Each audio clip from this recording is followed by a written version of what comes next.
À la fête, elle m'a présenté comme juste un ami. Tout le monde a ri. J'ai souri, puis j'ai annoncé que la maison était officiellement mise en vente. L'agent immobilier était engagé, les papiers étaient signés, et l'annonce était déjà en ligne. Tout le jardin est devenu silencieux.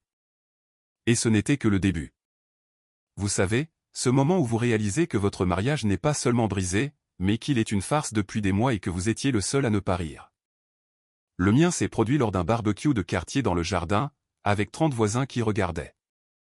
Ma femme m'a présenté comme quelqu'un qu'elle connaît, pas son mari, pas son partenaire, quelqu'un qu'elle connaît, comme si j'étais le type qui livre ses colis Amazon. Je suis resté là, tenant une assiette de hamburger, la regardant rire avec un groupe de voisins et leurs amis. Elle a fait un geste désinvolte vers moi et a prononcé ces mots exacts. Le groupe avait l'air confus. L'un d'eux a même demandé si nous étions de la même famille. Elle a simplement souri et changé de sujet. Je suis resté là pendant environ 5 secondes à digérer ce qui venait de se passer. Une partie de moi voulait croire que c'était une erreur. Un moment étrange de brouillard mental. Mais je savais que ce n'était pas le cas. Ce n'était pas un accident. C'était intentionnel. Depuis des mois, elle agissait comme si j'étais facultatif. Elle rentrait tard sans explication.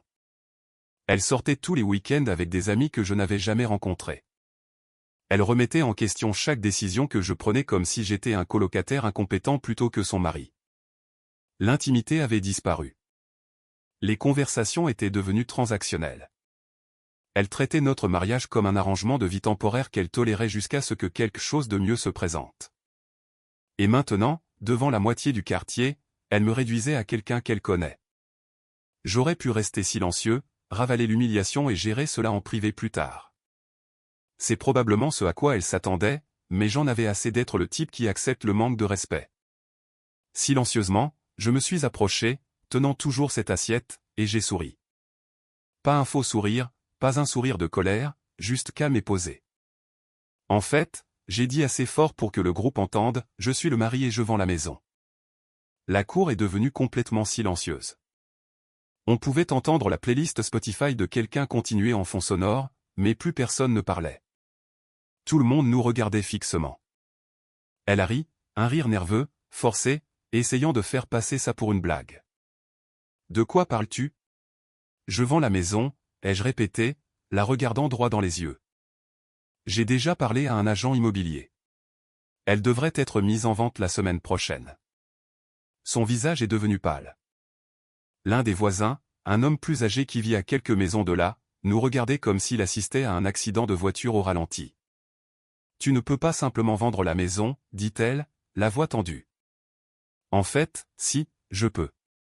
Elle est à nos deux noms, mais nous savons tous les deux comment ça marche. J'ai déjà consulté un avocat en droit de la famille sur la façon dont nous diviserions les biens matrimoniaux. Tu auras ta part. Ne t'inquiète pas. Elle allait essayer de rire à nouveau, cherchant du soutien dans le groupe, mais plus personne n'y croyait. Ils savaient tous exactement ce qui venait de se passer. Elle m'avait publiquement manqué de respect, et j'avais immédiatement contré son bluff. C'est ridicule, dit-elle en essayant de se ressaisir. Tu fais du cinéma. Du cinéma? Faire du cinéma aurait été de faire une scène quand tu m'as présenté comme quelqu'un que tu connais. Ça, c'est juste moi qui clarifie notre situation. J'ai posé l'assiette sur la table la plus proche et je suis retourné vers la maison. Je ne suis pas parti en trombe. Je n'ai rien claqué. Je suis juste parti la tête haute, la laissant là, essayant d'expliquer à un groupe de voisins confus pourquoi son mari venait d'annoncer qu'il vendait leur maison. J'ai passé le reste de la soirée dans le garage à trier des boîtes de vieux papiers et à sortir tout ce qui concernait la maison. Documents hypothécaires, relevés d'impôts fonciers, reçus d'amélioration de l'habitat. Je ne bluffais sur rien de tout cela. Elle est entrée dans le garage vers 22 heures, après que tout le monde soit parti. Qu'est-ce que c'était que ça, dit-elle les bras croisés. C'était moi, étant honnête. Tu m'as humilié. J'ai levé les yeux de la boîte que je triais. Je t'ai humilié. C'est toi qui m'as présenté comme quelqu'un que tu connais à nos voisins, des gens à côté de qui je vis depuis 3 ans. C'était une erreur. Non, ce n'en était pas une. Tu me traites comme si j'étais temporaire depuis des mois maintenant. Ce soir, tu l'as juste dit à voix haute. Elle ouvrit la bouche pour argumenter, puis la referma. Elle savait que j'avais raison. Et donc tu allais juste faire exploser toute notre vie pour un seul commentaire. Un seul commentaire. Je me suis levé et j'ai épousseté la saleté de mes mains. Tu t'es désinvesti de ce mariage depuis l'hiver. Les nuits tardives dehors sans explication, me traitant comme si j'étais sur ton chemin. Tu penses que je n'ai pas remarqué? Elle n'a pas répondu. Elle est juste restée là, me regardant comme si elle essayait de déterminer si j'étais sérieux. Je vends la maison, ai-je répété, plus calmement cette fois. Tu peux te battre avec moi ou nous pouvons gérer ça comme des adultes. Dans tous les cas, j'ai fini de prétendre que ce mariage est quelque chose qu'il n'est pas. Elle a quitté le garage sans un autre mot. J'ai entendu la porte de la chambre se fermer à l'étage. Je suis retourné trier les documents. À minuit, j'avais tout organisé. J'avais déjà envoyé un courriel à l'agent immobilier plus tôt dans la semaine juste pour avoir une idée de la valeur de la maison. Il s'est avéré que la valeur immobilière dans notre quartier avait considérablement augmenté. Nous ferions un bon profit même après avoir remboursé l'hypothèque. Le lendemain matin, je me suis réveillé et je l'ai trouvée assise à la table de la cuisine, fixant son café. « Nous devons parler, dit-elle. »« Vas-y. »« Je ne veux pas vendre la maison. »« Notez. »« Je la vends quand même. »« Tu ne peux pas prendre des décisions comme ça sans moi. » Je me suis versé mon café et me suis appuyé contre le comptoir. « Tu as raison. Le mariage est censé être un partenariat, mais tu as cessé de le traiter comme tel il y a longtemps. Alors maintenant, je prends des décisions qui me protègent. » Elle a regardé sa tasse une seconde. J'ai pensé qu'elle pourrait admettre quelque chose. S'excuser peut-être, mais elle ne l'a pas fait. Je pense que tu réagis de manière excessive, dit-elle à la place. J'ai fini mon café, rincé la tasse et pris mes clés. Où vas-tu? Demanda-t-elle. Au travail, et ensuite je rencontre l'agent immobilier à midi. Comme je l'ai dit, la maison sera mise en vente la semaine prochaine. Je suis parti avant qu'elle ne puisse répondre. J'ai conduit jusqu'au travail les fenêtres ouvertes, me sentant plus léger que je ne l'avais été depuis des mois. Je n'étais pas en colère. Je n'étais pas triste. J'en avais juste fini. Et pour la première fois depuis longtemps, c'était moi qui avais le contrôle. L'agent immobilier a confirmé ce que je soupçonnais déjà. La maison se vendrait vite. L'emplacement était idéal, l'état était bon et le marché était dynamique. Elle a suggéré de la mettre en vente à 14 000 $ de plus que ce que je pensais initialement, disant que nous aurions probablement plusieurs offres dès la première semaine. J'ai signé les papiers cet après-midi-là. Contrat, divulgation, formulaire, tout. L'agent a dit qu'elle enverrait un photographe d'ici jeudi pour des photos professionnelles. La maison serait en ligne vendredi. Quand je suis rentré ce soir-là, ma femme m'attendait dans le salon. Elle avait clairement répété le discours qu'elle allait faire. Nous devons avoir une vraie conversation, commença-t-elle. À propos de quoi? Du fait que tu prends une décision aussi massive sans en discuter avec moi d'abord. J'ai posé mes clés sur le comptoir. Nous en discutons depuis des mois. Tu ne prêtais pas attention. Ce n'est pas juste. Tu as raison. Ce qui aurait été juste, c'est que tu me traites comme ton mari plutôt que comme un gars qui paie la moitié des factures. Mais nous en sommes là. Elle se leva, frustrée. Un commentaire lors d'un barbecue de quartier ne signifie pas que tout notre mariage est terminé. Ce n'est pas un commentaire. Ce sont des mois où tu agis comme si j'étais jetable. Les nuits tardives avec des amis que je n'ai jamais rencontrés. La façon dont tu te retires quand je te touche. Comment tu as transformé notre chambre en un endroit où tu dors seul même quand je suis juste là. J'ai été stressé. Stressé par quoi? Tu n'as pas travaillé depuis plus d'1 an. Je paie l'hypothèque, les charges, les courses. Tu passes tes journées à faire ce que tu veux et tes nuits dehors avec des gens que tu refuses de me présenter. De quoi es-tu stressé exactement? Elle croisa les bras sur la défensive. Alors maintenant, c'est une question d'argent. Non, c'est une question de respect. L'argent n'est qu'un exemple de la façon dont tout est devenu déséquilibré. Je contribue d'autres manières. Nomme-en une. Elle est restée silencieuse, a détourné le regard, incapable de répondre.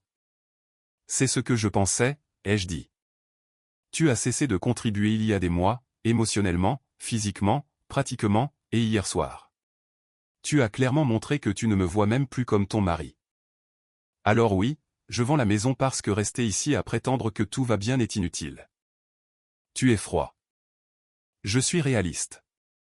Elle a essayé une approche différente, une voix plus douce, presque suppliante. Et si je disais que je veux arranger ça, que j'ai fait des erreurs, mais que je veux essayer? Je l'ai regardé droit dans les yeux, alors je dirais que tu es seulement intéressé à arranger ça parce que tu es sur le point de perdre quelque chose, pas parce que tu accordes de la valeur à la relation. Ce n'est pas vrai. Alors dis-moi la vérité. Où étais-tu mardi soir, il y a 2 semaines, ou vendredi dernier, ou les 3 samedis d'avant? Elle a hésité. Dehors avec des amis. Quels amis? Est-ce que ça a de l'importance? Oui, ça a de l'importance parce que si tu me demandes de croire que tu veux réparer ce mariage, le moins que tu puisses faire est d'être honnête sur l'endroit où tu passes ton temps. Elle n'a pas répondu. Juste rester là à essayer de naviguer dans la conversation sans rien admettre. C'est ce que je pensais, ai-je répété. Tu veux que je te fasse confiance, mais tu ne me donnes même pas d'informations de base sur ta vie. Ce n'est pas un mariage. C'est moi qui suis ton plan de secours. Tu déformes tout. J'énonce des faits. Tu as été distante. Tu as été secrète. Et hier soir, tu l'as rendu public.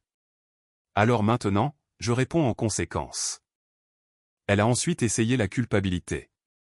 Et tout ce que nous avons construit ensemble. 3 ans dans cette maison. Tous les souvenirs. Les souvenirs ne paient pas l'hypothèque et ils ne compensent pas le fait d'être traité comme si j'étais facultatif. Alors c'est tout. Tu as juste fini. Pas de thérapie. Pas d'essai pour arranger les choses. J'ai presque ri. La thérapie fonctionne quand les 2 personnes veulent arranger les choses. Tu ne veux rien arranger. Tu ne veux juste pas faire face aux conséquences de tes choix. Ce n'est pas juste. La vie n'est pas juste. Mais je ne reste pas pour être manqué de respect dans ma propre maison. Elle s'est rassise, fixant le sol. Pendant un moment, j'ai pensé qu'elle pourrait admettre ce qui se passait vraiment, mais elle ne l'a pas fait. Elle est juste restée assise là en silence. La maison est mise en vente vendredi, ai-je dit. Tu peux coopérer et nous diviserons tout proprement, ou tu peux te battre avec moi et rendre cela plus difficile que nécessaire. À toi de choisir. Et si je refuse de vendre? Alors nous allons au tribunal. Mon avocat m'a déjà expliqué comment ça marche. C'est un bien matrimonial et j'ai des motifs pour forcer la vente si nécessaire. Tu obtiendras ta part du profit de toute façon, mais si tu te bats avec moi, cela nous coûtera à tous les 2 plus en frais et cela prendra plus de temps. Ça ne change pas le résultat. Elle a levé les yeux, réalisant que je ne bluffais sur rien. Quand as-tu parlé à un avocat? Il y a 2 semaines. Juste au moment où j'ai réalisé que ce mariage était déjà terminé et que tu ne l'avais juste pas dit à voix haute. Alors tu planifiais ça. Je me protégeais. Il y a une différence. Elle s'est levée et s'est dirigée vers les escaliers. Elle s'est arrêtée à mi-chemin et s'est retournée. Je ne pensais pas que tu le ferais vraiment. C'est parce que tu pensais que je continuerais simplement à accepter tout ce que tu me donnais. J'en ai fini avec ça. Elle est montée. J'ai entendu la porte de la chambre se fermer. J'ai pris une bière dans le réfrigérateur et je me suis assis sur la terrasse arrière. Mon téléphone a vibré. Message de l'agent immobilier. Photographe prévu pour jeudi à 10 h du matin. Elle avait déjà commencé à rédiger la description de l'annonce.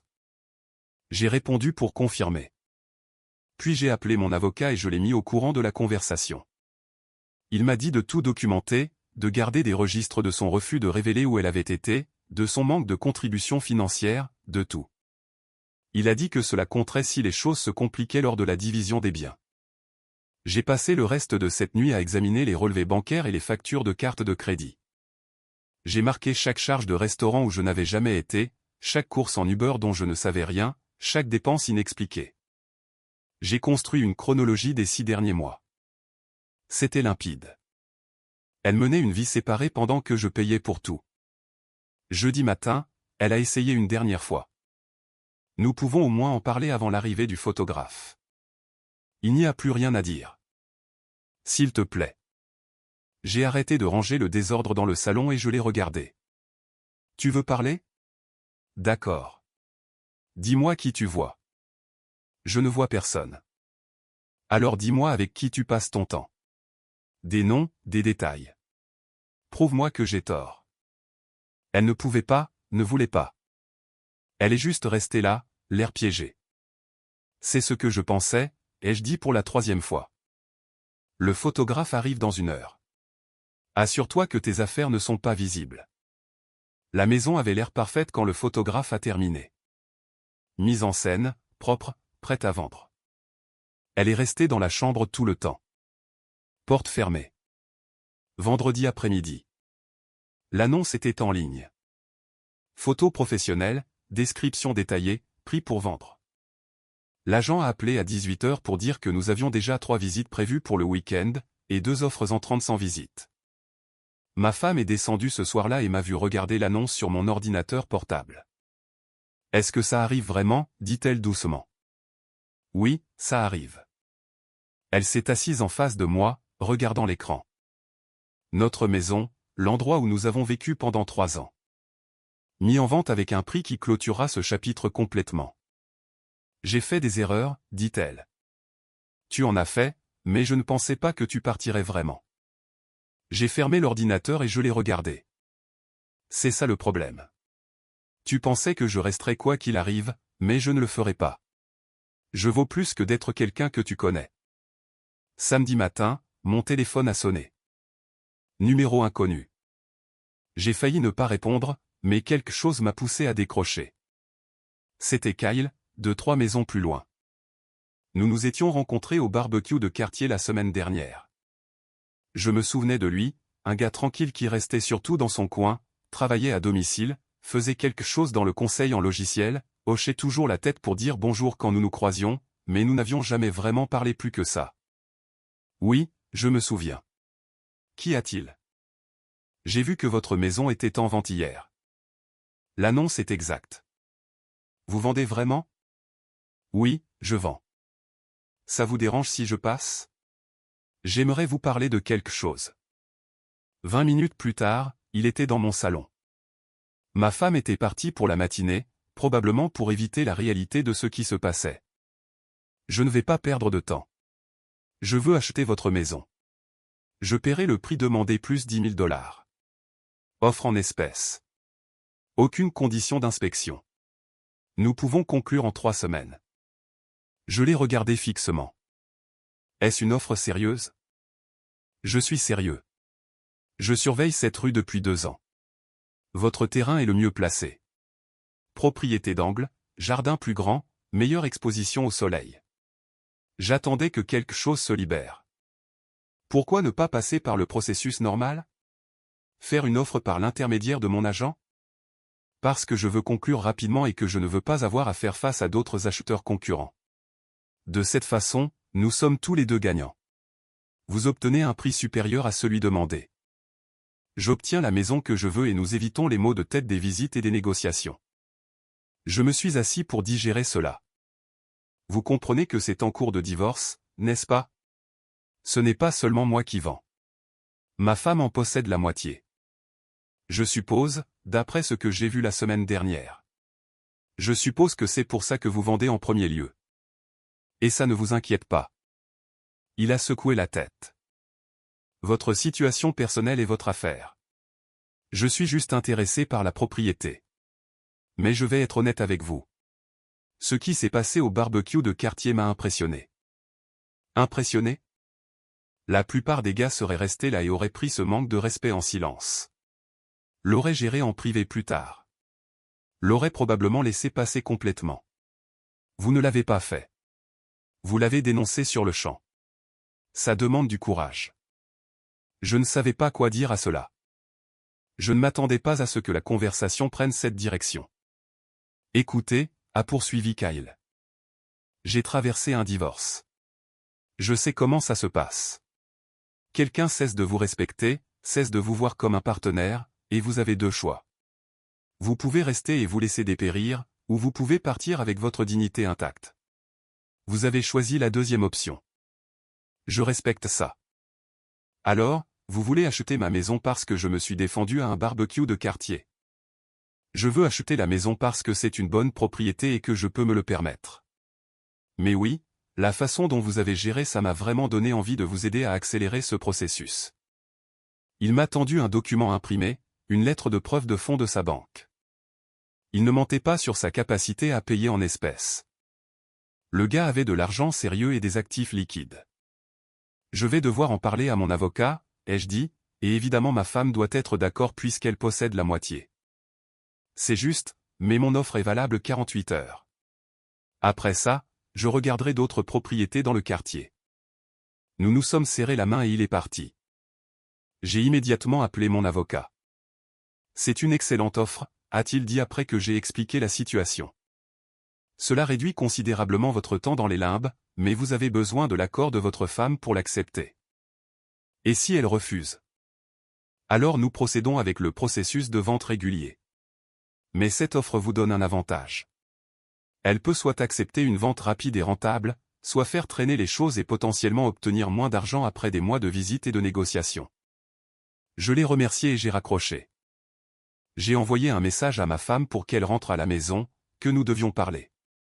Elle est entrée 1 heure plus tard, l'air sur la défensive avant même que je dise quoi que ce soit.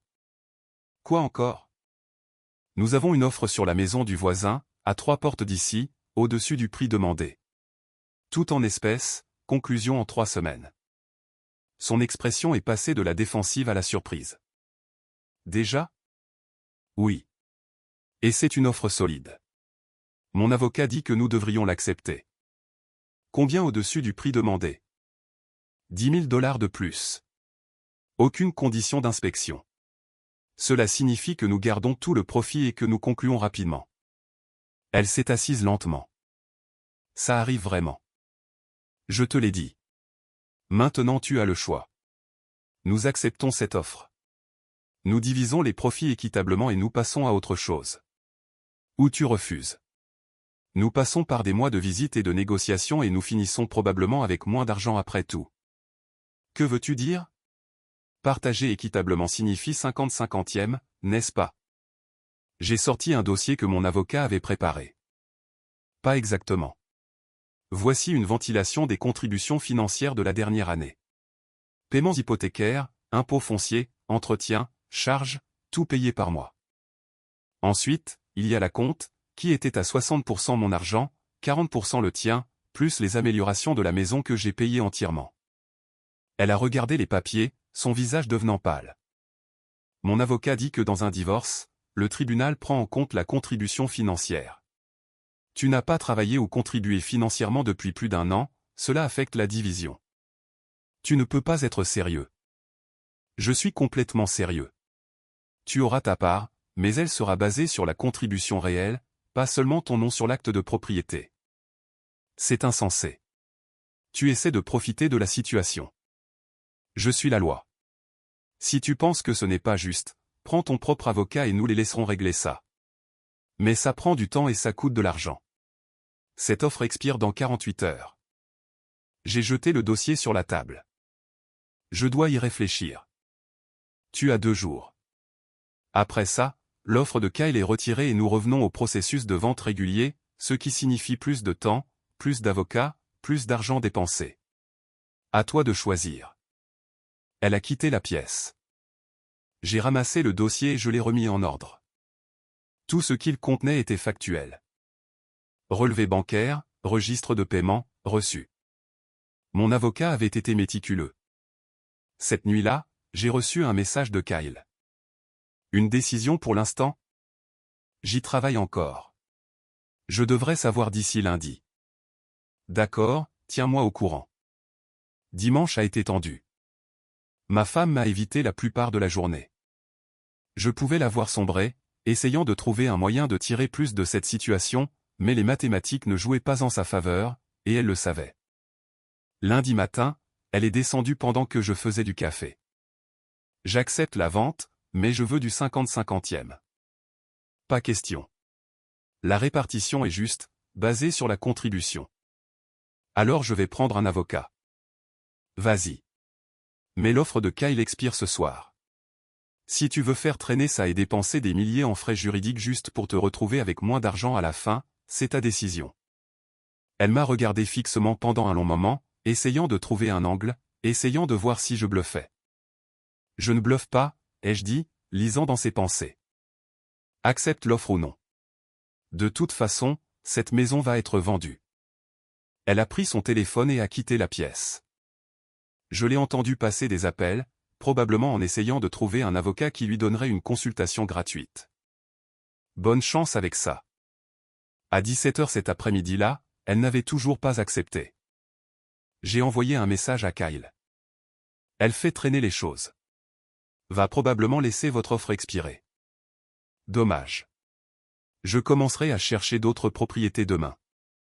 À 19 h, ma femme est revenue dans la cuisine. D'accord, j'accepte. Tu acceptes l'offre avec la répartition financière que mon avocat a fournie. Elle avait l'air de vouloir argumenter, mais elle a juste hoché la tête. Dis-le clairement. Oui. J'accepte de vendre la maison à Kyle pour le prix demandé plus 10 000 $, et j'accepte la division des biens que ton avocat a décrite. J'ai immédiatement envoyé un message à Kyle. Elle a accepté. Allons de l'avant. Il a répondu en quelques secondes. Parfait. Mon avocat contactera le vôtre demain matin. Faisons ça. Je l'ai regardée. Elle se tenait là, l'air vaincu, réalisant probablement pour la première fois que je ne reculais sur rien. 3 semaines, ai-je dit, et c'est fini. Elle est montée sans répondre. Je me suis assis sur la terrasse arrière avec une bière, regardant le soleil se coucher sur la cour. Je partirai bientôt. Mon téléphone a vibré. Encore un message de Kyle. Au fait, une fois que ce sera conclu, je prévois quelques rénovations. Si vous êtes toujours dans le coin et avez besoin de recommandations pour des entrepreneurs, faites-le moi savoir. J'ai souri. Le gars planifiait déjà son avenir ici. Pendant ce temps, je planifiais le mien ailleurs, quelque part sans le poids d'un mariage qui était mort depuis des mois. 3 semaines ne pouvaient pas arriver assez vite.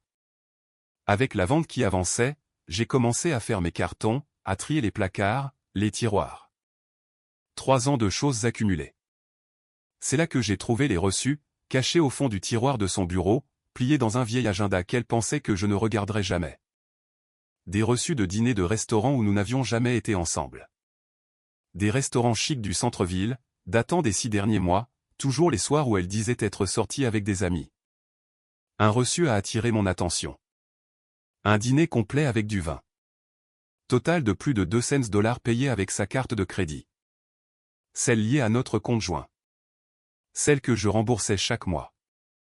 J'ai continué à creuser, trouvant plus de reçus de différents restaurants. Même schéma. Toujours 2 personnes. Toujours cher. Toujours les soirs où elle prétendait être juste sortie nonchalamment. Puis j'ai vérifié notre stockage en nuage partagé, quelque chose que j'avais configuré il y a des années pour nos téléphones, principalement pour les photos. Il s'avère que les messages supprimés y vont aussi, si vous savez où chercher. J'ai trouvé des conversations avec quelqu'un nommé Tyler. Ça a commencé innocemment, juste des échanges amicaux. Mais en février, le ton a changé. Blague privée, message tard dans la nuit, commentaires qui dépassaient les limites. Rien qui ne prouvait quoi que ce soit de physique, mais assez pour qu'il soit clair que ce n'était pas juste une amitié. Un message d'elle s'est démarqué. Envoyé il y a 3 semaines. Il est tellement désinvesti de toute façon. Je ne pense même pas qu'il remarquerait si je disparaissais. Sa réponse, alors pourquoi rester? Sa réponse à lui, j'y travaille. Je suis resté assis là, fixant l'écran de mon ordinateur portable, lisant des mois de messages. Elle planifiait sa sortie tout en vivant dans la maison que je payais, en mangeant la nourriture que j'achetais, en prétendant que tout allait bien. Je n'ai pas crié, je n'ai rien cassé, j'ai juste pris des captures d'écran de tout, je les ai sauvegardées sur un disque dur séparé et j'ai envoyé des copies à mon avocat. Quand elle est rentrée ce soir-là, j'étais assis dans le salon avec des impressions des reçus étalés sur la table basse. « Qu'est-ce que c'est que tout ça ?» demanda-t-elle en posant ses sacs de course. Elle a regardé de plus près, a vu ce que c'était, et son visage est devenu pâle. « Où as-tu eu ça ?»« Ton bureau. » Lecture intéressante. 200 $ au Lakeside Grill un mardi. Tu m'as dit que tu étais chez Target ce soir-là. Ce n'est pas ce que tu penses. C'est exactement ce que je pense. Tu as dépensé notre argent pour emmener quelqu'un d'autre dîner en me disant que tu faisais des courses. C'était juste des amis. Des amis? Quels amis? Parce que j'ai 6 mois de reçu ici. Tous montrant le même schéma. 2 personnes. Repas cher. Toujours quand tu disais que tu étais ailleurs. Elle a essayé d'attraper les papiers. Je les ai mis hors de sa portée. J'ai aussi trouvé les messages. Elle s'est figée. Quel message? Le stockage en nuage partagé est une chose magnifique. Tu les as supprimés de ton téléphone, mais ils sont toujours accessibles si tu sais où chercher. Chaque conversation avec Tyler, chaque message tard dans la nuit, chaque plan que tu as fait dans mon dos. Tu as fouiné dans mes messages privés. Ils sont sur un compte de nuage partagé que je paie. Rien de privé là-dedans, mais belle diversion. Montre vraiment où sont tes priorités. Elle s'est assise, essayant de trouver sa prochaine manœuvre. Je pouvais voir les rouages tourner, cherchant un angle pour tourner cela en sa faveur. Ce n'était pas physique, a-t-elle finalement dit. Est-ce que ça a de l'importance? Oui, ça a de l'importance. Je n'ai jamais franchi cette ligne avec toi. J'ai affiché une des captures d'écran sur mon ordinateur portable et je l'ai tournée vers elle. Tu lui as dit que tu travaillais à me quitter. Ce n'est pas juste parler. C'est planifier de mettre fin à notre mariage pendant que tu vis ici, que tu dépenses mon argent, que tu prétends que tout va bien. Tu fais paraître ça pire que ça ne l'est. Comment ce n'est pas aussi grave que ça en a l'air? Tu es émotionnellement impliqué avec quelqu'un d'autre depuis des mois, mentant sur où tu allais, dépensant de l'argent pour des dîners avec lui, et planifiant ta sortie. Quelle partie de cela était moi qui le faisais paraître pire? Elle n'avait pas de réponse, juste assise là, l'air piégé. Tu avais des options, ai-je dit. Si tu étais malheureuse, tu aurais pu être honnête, dire que tu voulais partir. Au lieu de cela, tu as choisi de mentir, de te faufiler et de me manquer de respect pendant que je payais pour tout. C'est juste arrivé. Rien n'arrive juste comme ça. Tu as fait des choix. Chaque dîner, chaque message, chaque mensonge, c'étaient tous des choix. Elle a ensuite essayé la culpabilité. Peut-être que si tu m'avais accordé plus d'attention, je n'aurais pas eu besoin de quelqu'un d'autre à qui parler. J'ai presque ri. C'est ton jeu. Me blâmer pour tes décisions. Je dis juste que tu n'étais pas exactement présent. Je travaillais pour payer nos factures. L'hypothèque à laquelle tu n'as pas contribué, les cartes de crédit que tu as maximisées pour des dîners avec Tyler. J'étais parfaitement présent. Tu t'en fichais simplement parce que tu étais déjà concentré sur quelqu'un d'autre. Ce n'est pas juste. Ce qui n'est pas juste, c'est que tu essaies de réécrire l'histoire pour te faire passer pour la victime. Tu as noué une relation émotionnelle inappropriée avec quelqu'un d'autre. Tu as menti constamment et tu as passé des mois à planifier ton départ tout en prétendant que nous allions bien. N'essaie pas de déformer ça. Elle a baissé les yeux, incapable de me regarder. Mon avocat a des copies de tout, ai-je dit. Les reçus, les messages, tout. Si tu essaies de te battre avec moi pour la maison ou la division des biens, tout cela fera partie du dossier. Tu me menaces? Je suis clair sur les conséquences. Tu as fait des choix. Ces choix ont des preuves. Si tu veux rendre cela plus difficile que nécessaire, cette documentation deviendra publique au tribunal. C'est à toi de voir. Elle s'est levée en tremblant. Je ne sais même pas qui tu es en ce moment. Je suis le gars qui a cessé de te laisser lui marcher dessus. Peut-être que si tu avais prêté attention à ça, nous ne serions pas ici. Elle est montée. J'ai entendu la porte de la chambre se fermer, puis se verrouiller. Tant mieux pour moi. Je n'avais aucun intérêt à lui parler de toute façon. J'ai passé le reste de la soirée à tout organiser dans un dossier. Dossier financier, capture d'écran de messages textes, reçus, chronologie des événements. Mon avocat avait dit que la documentation était la clé si les choses se compliquaient pendant le divorce. Maintenant, j'en avais plus qu'assez. Le lendemain, elle m'a complètement évité. Elle est restée dans la chambre jusqu'à ce que je parte au travail. Elle est rentrée après que j'étais déjà au lit.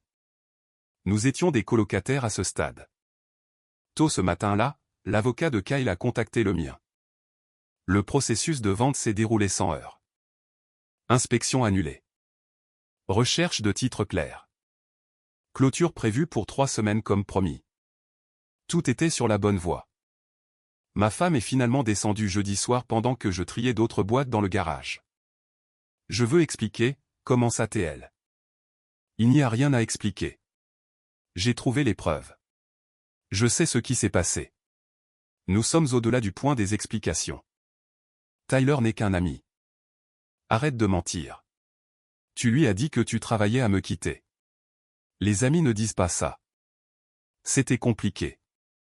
Non, ça ne l'était pas. Tu t'es impliqué avec quelqu'un d'autre alors que tu étais encore marié avec moi. Assez simple. Elle s'est appuyée contre le cadre de la porte. Que se passe-t-il maintenant? Nous concluons la vente de la maison dans moins de 3 semaines. Tu obtiens ta part sur la base de la répartition fournie par mon avocat. Nous demandons le divorce et ensuite nous suivons nos chemins séparés. Juste comme ça. Juste comme ça. Tu as fait tes choix. Maintenant, vis avec. Et si je disais que je veux essayer d'arranger ça? J'ai arrêté de faire mes cartons et je les regardais droit dans les yeux. Tu ne veux rien arranger. Tu ne veux juste pas faire face aux retombées. Il y a une différence. Elle n'a pas argumenté, ne pouvait pas, car elle savait que j'avais raison. Est-ce que Tyler sait que tu es sur le point d'être seul, ai-je demandé. Je ne suis pas seul. Je trouverai quelque chose. J'espère qu'il a une chambre d'amis parce qu'après la clôture, tu n'es plus mon problème. Elle a quitté le garage sans répondre. Je suis retourné à mes cartons, ne ressentant rien, pas de colère, pas de tristesse, juste prêt à ce que ce chapitre se termine. Mon téléphone a vibré. Message de mon avocat, tous les documents déposés, les papiers du divorce prêts à être signifiés une fois la maison vendue. Juste besoin de votre confirmation pour procéder. J'ai répondu, procéder. 3 semaines. C'est tout ce qui se dressait entre moi et la liberté complète de ce gâchis. Je pouvais attendre 3 semaines. La clôture a eu lieu un mercredi matin. Kyle est arrivé tôt, professionnel et prêt. Ma femme est arrivée avec 10 minutes de retard, l'air de ne pas avoir dormi. Nous nous sommes assis l'un en face de l'autre à la table de conférence de la société de titres. Avocats des 2 côtés, agents d'entiercement passant en revue les documents. Tout le processus a pris moins d'1 heure. Quand ce fut terminé, je suis sorti avec un chèque pour ma part. Elle a eu la sienne. Significativement plus petite après l'application de la répartition financière. Elle allait essayer d'argumenter une dernière fois, mais son avocat lui a conseillé de signer. Bonne décision de sa part. C'est tout, demanda-t-elle alors que nous étions sur le parking. C'est tout. La maison est à lui maintenant. Nous avons terminé. Où vas-tu? Ce n'est plus ton problème. Et les papiers du divorce sont déposés la semaine prochaine. Ils te seront signifiés à ta nouvelle adresse, quelle qu'elle soit. Elle avait l'air de vouloir dire autre chose, mais je suis monté dans ma voiture et je suis parti. J'ai conduit directement à la banque, j'ai déposé le chèque et j'ai appelé mon avocat. C'est fait. Procéder au dépôt de la demande de divorce. Je m'en occupe. Ça devrait être finalisé dans environ 60 jours, vu qu'il n'y a pas de problème de garde ou de litige sur les biens maintenant. Je l'ai remercié et j'ai raccroché. J'ai conduit jusqu'à la petite maison de location que j'avais réservée 2 semaines auparavant. Une chambre, quartier correct, bail au mois, rien d'extraordinaire, mais c'était à moi. Pas d'espace partagé, pas de rappel de ce que j'avais laissé derrière moi. Ce soir-là, Kyle m'a envoyé un message. Merci d'avoir rendu le processus fluide. La maison est exactement ce que je voulais. Content que ça ait fonctionné pour nous deux. Au fait, j'ai croisé Madame Henderson tout à l'heure. Elle a demandé ce qui s'était passé avec vous deux. J'ai souri. Madame Henderson était la commère du quartier. Si elle demandait, tout le monde était au courant maintenant. Qu'est-ce que tu lui as dit? Je lui ai dit de se mêler de ses affaires, mais j'ai pensé que tu voudrais savoir. Les gens parlent. Laisse-les parler. Ça ne me concerne plus. Les gens qui comptaient connaissaient la vérité. Tous les autres pouvaient spéculer autant qu'ils le voulaient. 2 semaines plus tard, les papiers du divorce ont été signifiés. Mon avocat a appelé pour confirmer qu'elle les avait reçus et qu'elle avait 30 jours pour répondre. Si elle ne contestait rien, nous serions légalement divorcés au début de l'été. Elle a essayé de m'appeler plusieurs fois. Je n'ai pas répondu. Il n'y avait plus rien à discuter. Un après-midi, j'ai croisé Kyle au magasin de bricolage. Il achetait des fournitures de peinture pour les rénovations qu'il avait mentionnées. « Comment va la maison ?» ai-je demandé. « Je viens de peindre le salon, je prévois de refaire la cuisine le mois prochain. L'endroit a de bonnes bases. »« J'ai vu ton ex l'autre jour, dit-il. Elle passait lentement en voiture, fixant la maison. Elle semblait obsédée. Pas surprenant. La réalité l'a probablement frappée durement. Elle a fait ses choix, a dit Kyle. Tu as bien géré ça. Beaucoup de gars seraient restés et auraient été malheureux. Tu ne l'as pas fait. Nous avons parlé quelques minutes de plus. Puis nous sommes partis, chacun de notre côté. J'ai fini mes courses et je suis rentré chez moi. Ce soir-là, j'ai reçu une demande de message sur les réseaux sociaux de sa part. Je l'ai regardé pendant environ 5 secondes, puis je l'ai supprimé sans répondre. Certaines portes, une fois fermées, le reste. La vie s'était installée dans un rythme confortable. Le travail allait bien. J'ai eu une promotion avec une augmentation décente. La maison de location est devenue quelque chose de permanent lorsque le propriétaire m'a proposé de me la vendre à un prix juste. Je l'ai achetée directement avec l'argent de la vente. Pas d'hypothèque, rien de partagé, juste à moi. J'ai croisé Kyle quelques semaines plus tard dans un café. Il était avec quelqu'un, avait l'air heureux. « Et, comment ça va ?» demanda-t-il. « Bien. Très bien, en fait. J'ai entendu dire que tu avais acheté la maison que tu louais. Bon coup. Ça me semblait juste. Comment va la maison ? J'ai fini la rénovation de la cuisine le mois dernier. C'est super. Il a fait une pause. Tu as vu ton ex récemment ? La 3e fois que je l'ai remarqué ? Elle a dit quelque chose ? Non, elle a juste ralenti et regardé, puis elle est partie. J'ai haussé les épaules.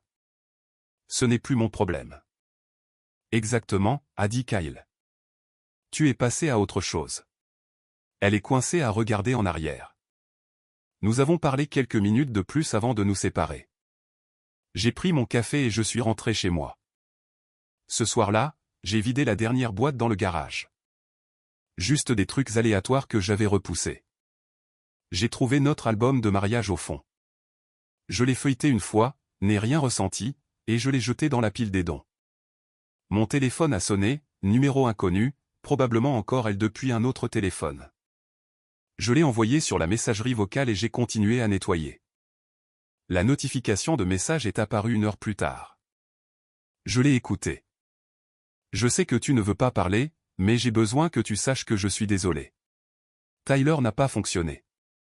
Je réalise maintenant ce que j'ai jeté. S'il te plaît, rappelle-moi. Je l'ai supprimé immédiatement. Je n'ai même pas fini d'écouter. Elle ne voulait pas de moi parce que je lui manquais. Elle voulait de moi parce que son plan avait échoué et qu'elle cherchait un filet de sécurité. Ce n'est pas de l'amour. C'est de la commodité. Samedi matin, je travaillais dans le jardin quand mon voisin est venu. Un homme plus âgé, militaire à la retraite. Ne parlait pas beaucoup, mais toujours amical. J'ai entendu dire que tu as traversé un divorce, dit-il. Désolé pour ça. Ne le sois pas. La meilleure décision que j'ai jamais prise. Bonne réponse. Mon ex-femme a essayé de revenir 2 fois après notre divorce. Les 2 fois, je lui ai dit la même chose. Tu as fait ton choix. Maintenant, vis avec. Exactement. Tu sembles bien t'en sortir, cependant. Mieux que bien. Je suis libre. Il a hoché la tête, comprenant parfaitement. C'est la clé. La liberté vaut plus que d'essayer de réparer quelque chose qui était déjà cassé. Nous avons parlé un peu plus longtemps avant qu'il ne rentre. J'ai fini le travail dans le jardin, j'ai ouvert une bière et je me suis assis sur ma terrasse arrière. Le soleil se couchait, les oiseaux chantaient, quartier calme. Ma maison, mon espace, pas de drame, pas de mensonge, pas de manque de respect. J'ai pensé à ce barbecue de quartier il y a 6 mois. Comment elle m'avait présenté comme quelqu'un qu'elle connaissait. Comment j'aurais pu rester silencieux et continuer à faire semblant, mais je ne l'ai pas fait. Je l'ai dénoncé, j'ai pris la décision difficile, je suis parti avec ma dignité intacte, et maintenant j'étais exactement là où je devais être. Mon téléphone a vibré une fois de plus. Une autre demande de message de sa part. Je ne l'ai même pas ouverte. J'ai juste bloqué le compte et j'ai fini ma bière. Certaines personnes pensent que partir signifie que vous avez perdu. Elles ont tort. Partir signifie que vous connaissez votre valeur et que vous refusez de vous contenter de moins. Je n'ai rien perdu. J'ai gagné tout ce qui comptait. Le respect, la liberté, la paix, et c'est comme ça qu'on gagne. Commentaire. Salut les amis, je voulais partager quelques pensées avec vous du fond du cœur après avoir entendu cette histoire. Je crois que protéger votre respect de vous-même est l'une des choses les plus importantes que vous puissiez faire pour vous. Quand quelqu'un cesse de vous traiter avec une gentillesse élémentaire, il est acceptable de fixer des limites claires. Prendre la responsabilité de votre propre bonheur est une forme puissante d'amour-propre. La vraie guérison commence souvent au moment où vous décidez que vous n'accepterez pas moins que ce que vous méritez. Choisir la paix ne signifie pas que vous abandonnez. Cela signifie que vous vous choisissez. J'espère que cela vous rappelle d'être gentil avec vous-même d'abord. N'ayez jamais peur de vous éloigner des situations qui volent votre paix. Prenez le temps de réfléchir aux domaines où vous pourriez avoir besoin de créer plus de calme dans votre propre vie. Vous méritez de vous sentir valorisé, respecté et vraiment en paix, toujours.